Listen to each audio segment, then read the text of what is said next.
Bismillahirrahmanirrahim. Assalamu alaikum hürmetli televizyon. İslam ve biz programımızdan 68. saniylik görüşünlerden kızgın karşılarımız. Ben Abdullah Yalqın. Qadirli görürmelerimiz hammalar ma'lum bo'lgandek başlagan günden ta bugün güngacha her haftada huzurlarda bulup xilma-xil temalarda her bir Müslümanın bilişi nəhayət roşan şekilde düşünüş gerek bo'lgan meselelerni ayrım tema şekilde huzurlarına sunup kelyapmiz. Bugünkü programımızın daimlik mehmini programımızın daimlik mehmini hammalar tanışıp bo'lgan hurmatli Ustad Sharq Turkiston Ulamolar birligi a'zosi shundaqla Dünya Müslüman Olimlar birligi a'zosi Abdurahmon Jamal Kashag'ariyni taklif qildik. Qimmatli vaqtdan chiqarib qadam tashirib ziyoratimizni qabul qilganligi uchun ko'pdan ko'p rahmat aytamiz. Rahmet. Rahmat, Allah razı olsun. Qadrli ko'ruvchilarimiz, oldi bilan bugünkü aslida program vaqti soat 3 hammalar bilasizlar.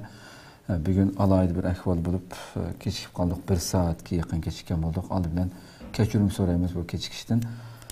İnşallah. Andikin bugünkü temimiz tünügün elanımızda belgendek cemiyette intayin bir merezde qarılışı gerek boğan. Her qandaq bir cemiyette yüz berse o cemiyet kişileri arasından nurgulluğan selbi işlerini meydana keltirdiğan menmençilik illeti hakkında toxtalımız inşallah. Ve onunki işbadları qandaq işbadı körüstüdü sırtqa. Onu davalaşının ki, onu saqaytışının yolu nime, bunun sebep bulduğun amillar nime degендek meselelerde toxtalışqa tirişimiz. Programımız Naq Meydan'dan taqitli oldu YouTube ve Facebook kanallarımızda. Ekranlarda çıkıp duruyatqan numaralar arqılıq programımızga alaqadar fikir təklif berişanlarını şundaqla köpligen qeyrindaşlarımızdan ki paydalanışı üçün hem bəharlab qoyuşuna hem unutulmağayslar. Ondan sonra ustad başlayıp kessek, bu ünvanını koyup tuq, aldı bilen şu menmençilik illeti degen nime şunu biraz bir tanıştırıp ötken basak. Bismillahirrahmanirrahim. Cenab-ı Allah hamsına Peygamberimizge dua salamlar olsun. Her qanday bir teşkillik hareketinin özüge xas qaid tüzümleri olur.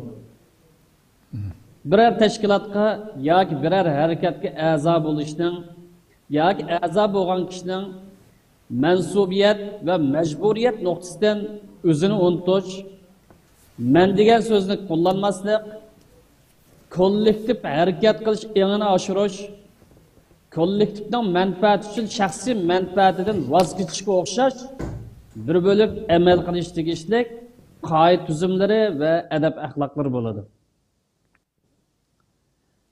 Şuna bir teşkilatga a'zo bo'lgan kishining men bo'lmasam ishmangmaydi.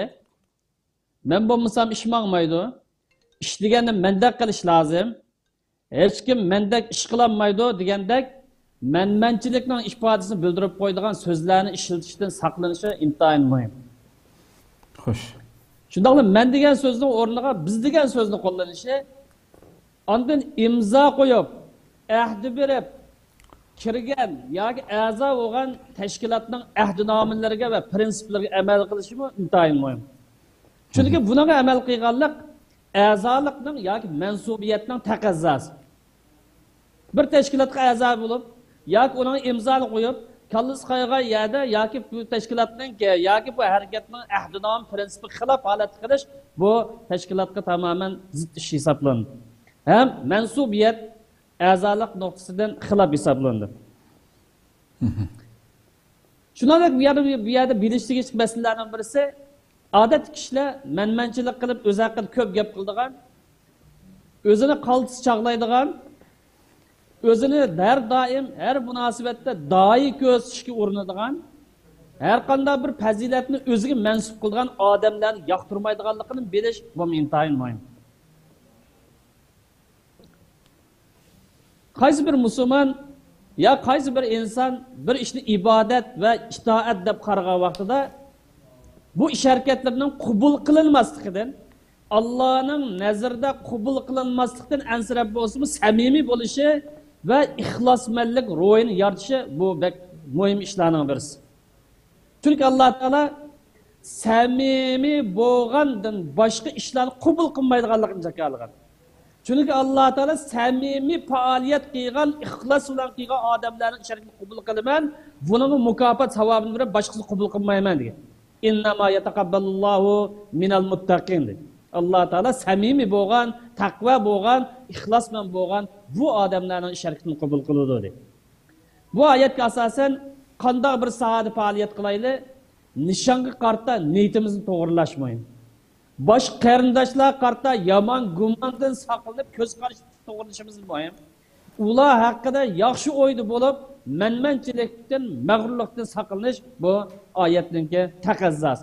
Agar undan bo'lmay qolsa, bizning qilgan ishlarimiz bekor bo'lib ketadi, e'tiborsiz bir narsaga aylanib qoladi.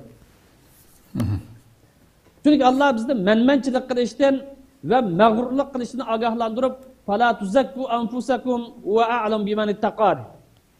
Cho'ngchilik qilmanglar, mutakabbirlik qilmanglar, o'zinglarni bek aqlab ketmanglar. Men undaq adam, men bundaq adam, men degan anda qilib etdim, mundaq qilib etdim deb o'zinglarni bozorga chiqarmanglar.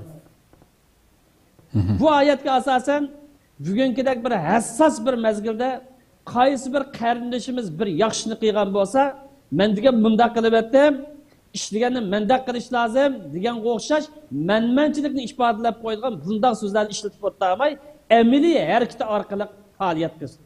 Amaliy harakat orqali ish qilgani yaxshi. Bu yaxshilarni bozorga solib yurmasimi, yaxshi ish hamon yaxshi odamlarni o'ziga jalb qila oladi. Jalb qilish iqtidoriga ega. Xo'sh. Şuna birisi bir vasitini foydali deb qaragan bo'lsa, u işte o'ziga qetilolmagan kishilarni ayiblash yoki ularga adabsizlarcha chaqiriq qilish haqqi yo'q. Bir odam bir vasitini yoki siyosiy xarakterdagi bir usulni qo'llangan bo'lsa, bu ishga turli sabablardan qatnasholmagan yoki qetilolmagan kishilarni ayiblash yoki ularga mutakabbirlik bilan yoki hakovurlik bilan yoki cho'ngchilik qilib yoki adabsizlik qilib da'vat qilib chaqirish haqqi yo'q. Xo'sh. Balki chiroyli usulda, qanoatlanarli shaklda da'vat qilish yoki chaqirish haqqi bor. Chunki boshqalar bu chaqirayotgan kishilardan yaxshiroq bo'lishi mumkin. Chunki boshqalar bu da'vat qilayotgan qo'pol talaffuz bilan, makovurlik bilan da'vat qilayotgan kishilardan foydaliroq faoliyatlarni yoki harakatlarni qilayotgan bo'lishi mumkin. Xo'sh. Mana bu manmanchilikninki qisqacha tonishtirishdan iborat. Xo'sh. Ko'p rahmat, Alloh razı olsun. Endi o'sha ishbodlarni, manmanchilikning ishbodlarini shaxsni ko'rsan, ishbodlardan bir qanchani misol keltirsak. Yaxshi ishning turlari bir vosita bilan yoki bir ish bilan shakllanib qolmaydi. Yaxshi ishning doirasi nihoyat ko'p bo'ladi. Shuningdek, kimlik va vatan millat uchun elib berilayotgan bu kurashning vositasi ko'p bo'ladi. Bu kimlik vatan millat uchun elib berilayotgan kurashning vositasi faqatla namoyish qilish bilan shakllanib qolmaydi. Gerçi namoyish muhim bo'lgan bo'lsa-mu, faqat bu siyosiy vositalarning birisidan iborat. Eng muhim birdan bir vosita emas. Uning ustiga namoyish yillardan beri tashkilotlar tarafidan tartib solinib davomlashib kelayotgan va tashabbus qilinib kelayotgan muhim bir vosita ekanligiga shak yo'q. Nima uchun bu yerda namoyishga alohida ahamiyat berildi bo'lsa, chunki mustaqillikning simvoli bo'lgan ko'k bayroqni ko'tarib namoyish qilish dushmanga nafrat qilganlikning ifodasi. Mustamlikni qabul qilmaydiganlikning bayoni va hurlik ko'rishidan qat'iy voz kechmaydiganlikning ifodasi. Shuning uchun bu yerda namoyish unum bo'lsin desa, namoyish jonliq bo'lsin deb qarasa, bu yerda hurlikning simvoli, ozodlikning simvolini, dushman qat'iy bosh egmaydigan simvolini davomli ifodalash lozim. Mana dushman bilan bizni farq etadigan yoki zolim bilan mazlumni, yoki tajovuzchi bilan mustamlikachi bizni farq etadigan narsa mana bu. Xo'sh.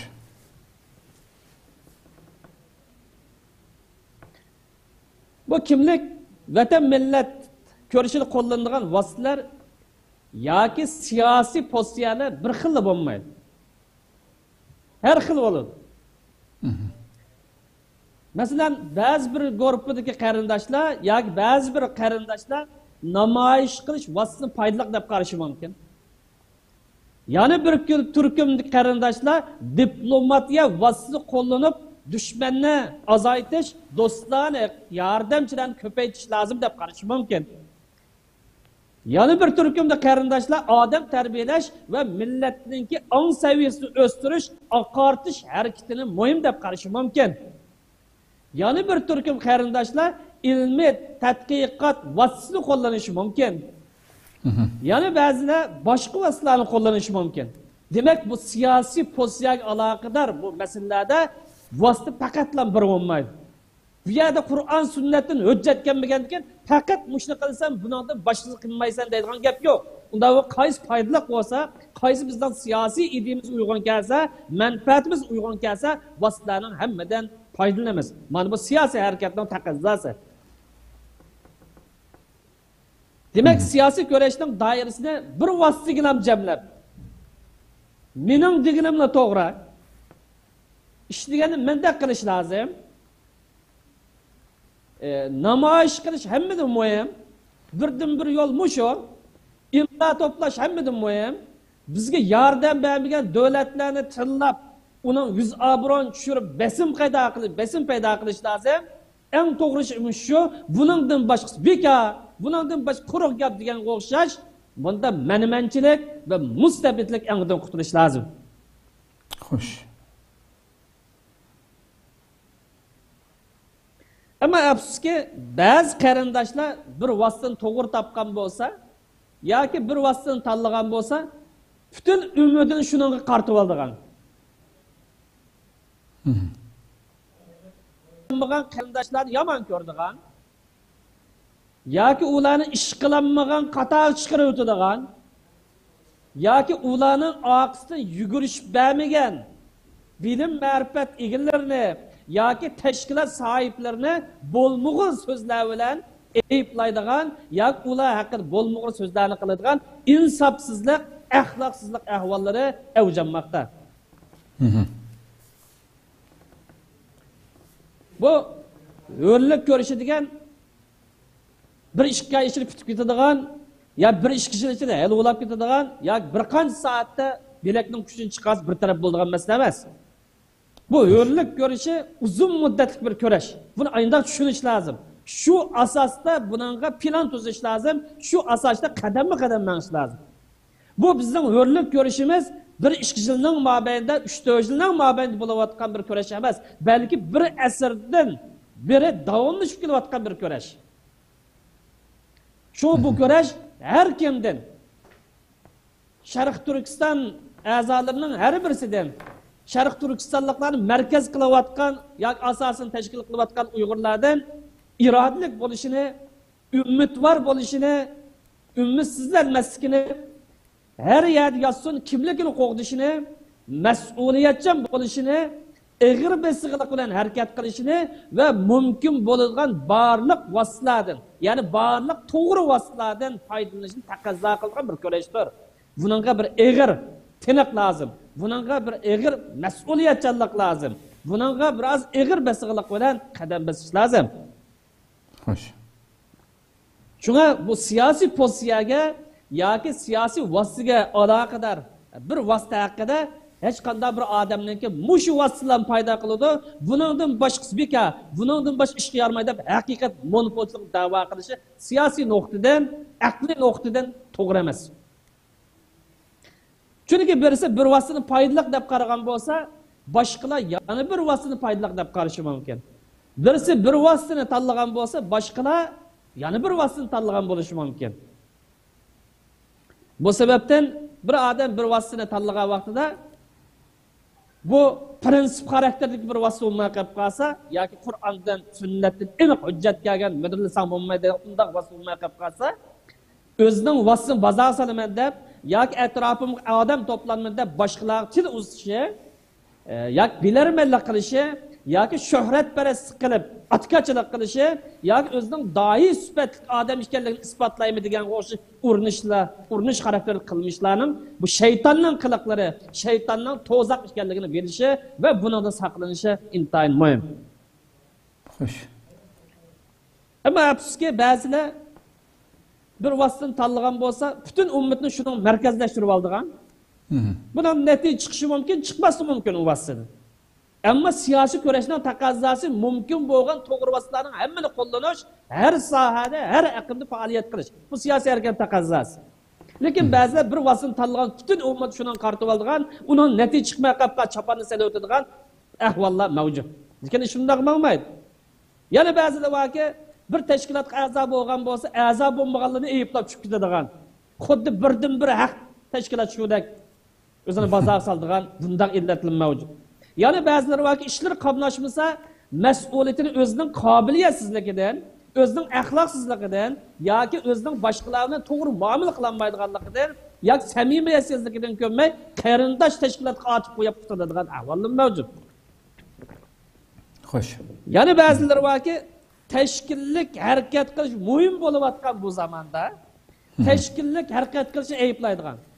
Teşkili faaliyeti bilen iş qilishni ayıplaydigan, yakki faoliyatchilikni tashabbus qildigan bunday illatlar mavjud. Lekin bular tashkillik harakat qilishni ayıpligini bilan kishilarni ona tashkilotlarni yiroqlashtirish chaqirgan bilan, ammo o'zininki tayini yo'q, abga millatning nazarida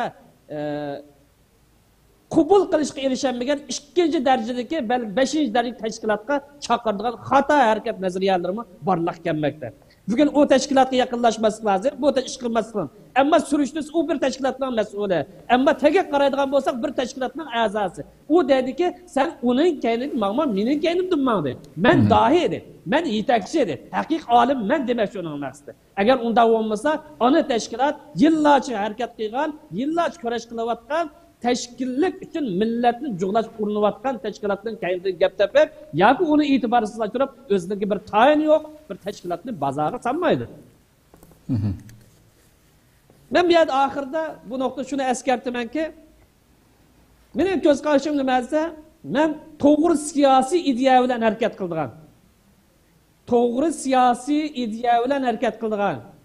Yaxshi faoliyatlarni qilishda adab axloq ishida raqobatlashadigan boshqalar fastabiqul xayrat bo'yicha yaxshi ishlarni qilishda adab axloq ishida raqobatlashadigan har qanday foydali harakatni kim qilishdan qat'iy nazar, kim boshlashdan qat'iy nazar, kim bo'lishdan qat'iy nazar nada bo'lsin qo'llaydi. Bu meniki tutgan yo'lim.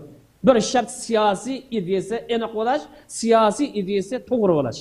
Elin kendinde başka rekabetlashgan vaqtida ahlaksızlık qilmaslik, musulmonning axloqi zid ish qilmaslik, raqobatlashsin, yaxshi qilishda oldindan ish tirishsin, ishni o'zligidan boshlash urinsin, ammo adab axloq bilan qilsin.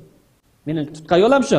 Shuni bilan birga qarindoshlarga bir insoflik bo'lishini, bir samimiy bo'lishini, o'zlari imzo qo'yib, ahdidan berib, qasam qilib kirgan ona tashkilotga vafodorlik qilishini umid qilaman. Mana bu menmenchilikningki ifodalashlari va ko'rinishlari iborat. Xo'sh, xo'sh. Ko'p rahmat, Alloh razı olsun ayeti tafsili içip böyle. Endi şu albatta bu kasallikning bir jamiyatda paydo bo'lishining nurg'un xilma-xil sabablar bo'lishi mumkin hamda. Vaqtimiz albatta hammasini tilga olib bo'lishga yetmaydi. Shuningki şu asosliq shundoq manmanchilik, şu illatninki paydo bo'lishidagi sabablar haqida bir qancha og'iz gap qilsak. Bazı kişilerin yoki ba'zi erboblarning yoki ba'zi da'vatchilarning manmanchilik qilishidagi, mag'rurlanishidagi, o'zidan alayda inson deb qarab boshqalarni yaratmaslikdagi sabablarning eng muhimroqi kim bo'lishidan qat'iy nazar, bularning tarbiyalanish bosqichida ruhiy tarbiya bosqichini beshidan o'tkazmaganligiga yoki ruhiy tarbiyaga ahamiyat bermaganligi munosabatli ko'rish kerak. Xo'sh. Chunki manmanchilikning asosiy sababi qalbni poklash tarbiyasiga ahamiyat bermaganlikdan kelib chiqadi. Kibrlik bo'lsin, qalbni poklashga ahamiyat bermaganlikdan kelib chiqadi. Ama afsuski ba'zi kishilar o'zlarini bak bilanman his qilib qolamdi qanday, yoki o'zini yegona da'vatchi his qilib qolamdi qanday. Manmanchilik ishbozlarini u yerda bozorga sap qo'ydi. Aslida bilim odamining kim bo'lishidan qaysi soat bo'lishiga nazar, yoki da'vat sohasidagi odamning ilmiy saviyasi oshgan sari buning kamtarlik eşit lozimdir. Ammo afsuski ish uningki ta'turisicha bo'lmoqda. Bu menmençi insan yoki mag'rur inson kelsak, bu o'zini hammadan afzal deb chaqlaydi. O'zining fikrini hammadan ilg'or deb qaraydi. Boshqalarning o'zidan to'van deb qaraydi. Bu inson hech kimni o'zining oldiga o'tib ketishni yo o'tishni xohlamaydi. Chunki o yetakchilik va doilikqa o'zini birdan bir loyiq deb qaraydi. Shu fursat topgan har qanday bir fursatda ish harakatlari va so'zlar orqali maqtanib turadi. Ba'zilarda boshqalarni urish orqali, boshqalarni so'kash orqali yoki boshqalarni kamsitish orqali o'zini maqtayotmoqda. Av andaq tayini yo'q odam, mana men mandaq odam bilib qo'yingizmi deb maqtanishga amroq keladi. Bu menmençi yoki mag'rur inson xatoligini e'tirof qilmaydi, e'tirof qilgan olmaydi. U so'zlagan va qilgan hamma ishlarni to'g'ri qildim-ku, men haq taraf turdim-ku, mening deganim haq-ku deb turib oladi, da'vo qiladi. Mening deganimning hammasi haq deb da'vo qiladi. Chiroyli nasihat qilsa anglamaydi. Ilmiy tanqid qilib qolsa, munosabatni buzutadi yoki yomon ko'radi. Haqiqatni anglab baqishga yoki boshqalarning fikrimi to'g'ri deganga quloq solishga xohlamaydi.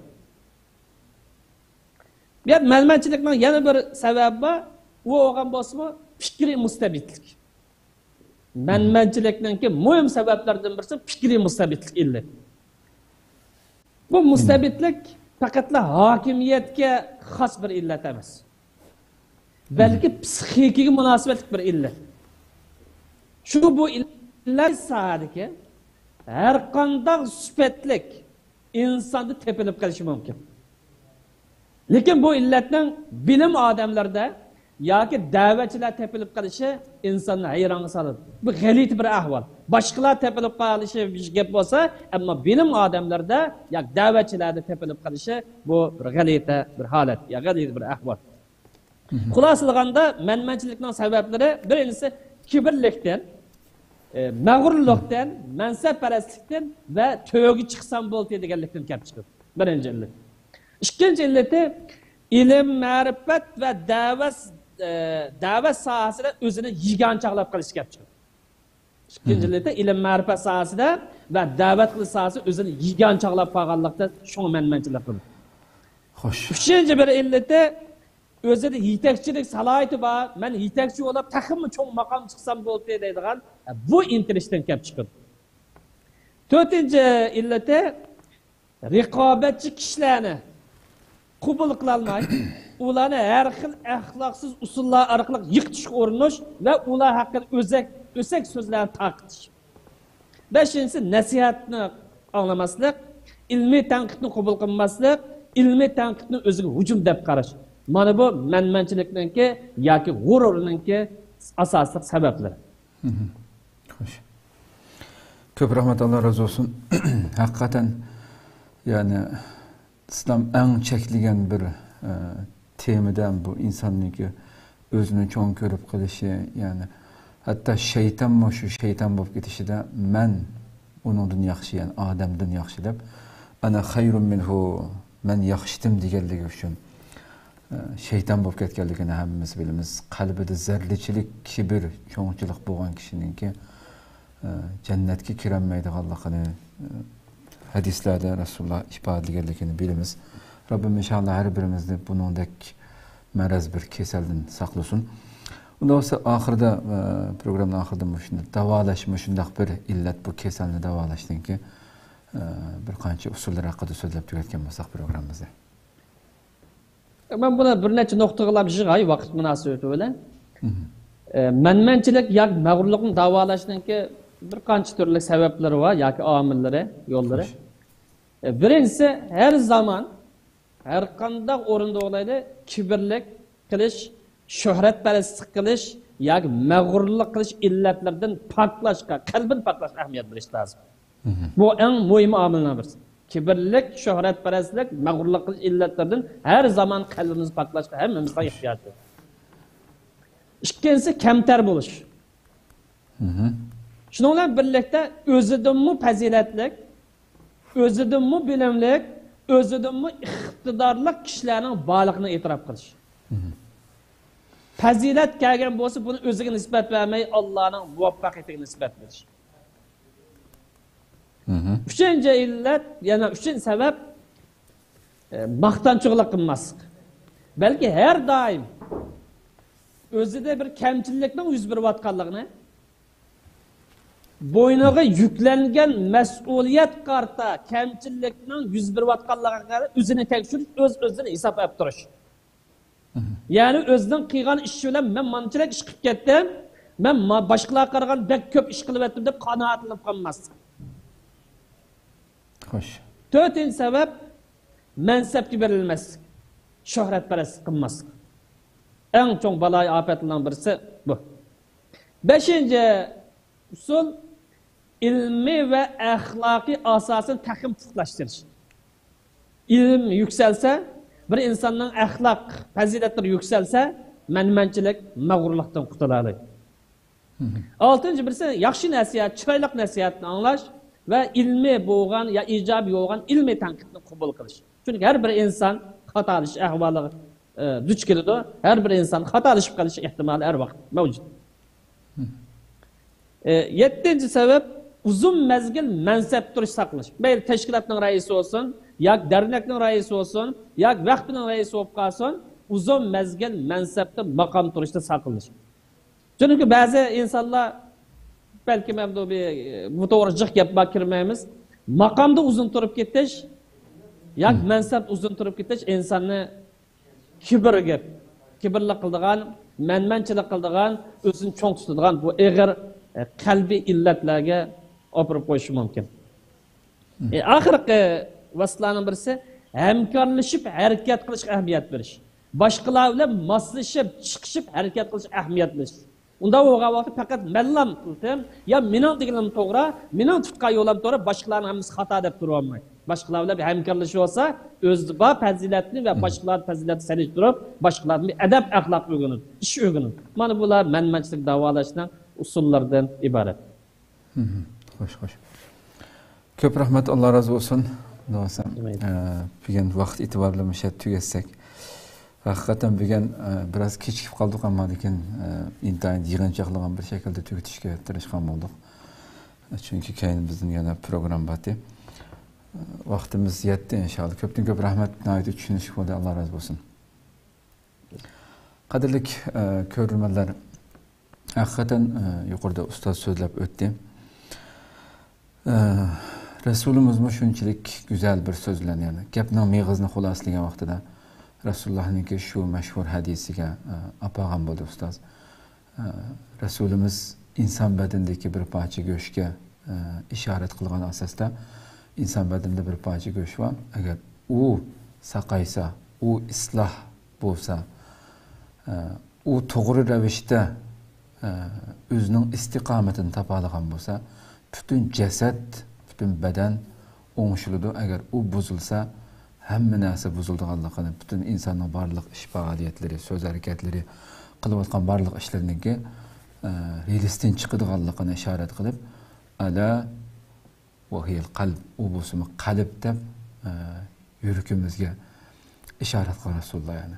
Bu yani tozalash dunyodagi insonning beshak qilgan barliq yani hayotimizdagi mayli maqam, mansabga, cho'ng-cho'ng o'rinlarga erishayli yoki cho'ng-cho'ng ilm egasi, arbab bo'lib ketayli yoki pullar bo'lib ketayli, bularning hammasini radga soldigan, mayli qandoq bir mavqeda, o'rinda, mansabda dunyoda yashasak yashaylikki, bizni har o'rinda o'zimizni tutib oldigan, o'zimizni shu realistin chiqib ketmagan, islomning sidiqidan chiqib ketmagan holatda hammaga güzel, özüge layık ravishda muomala qilib, mang'uzdigan, bizni tormozlab, bizning hayotimizga qamus bo'lib mang'adigan narsa shu qalbimizga aloqador narsa.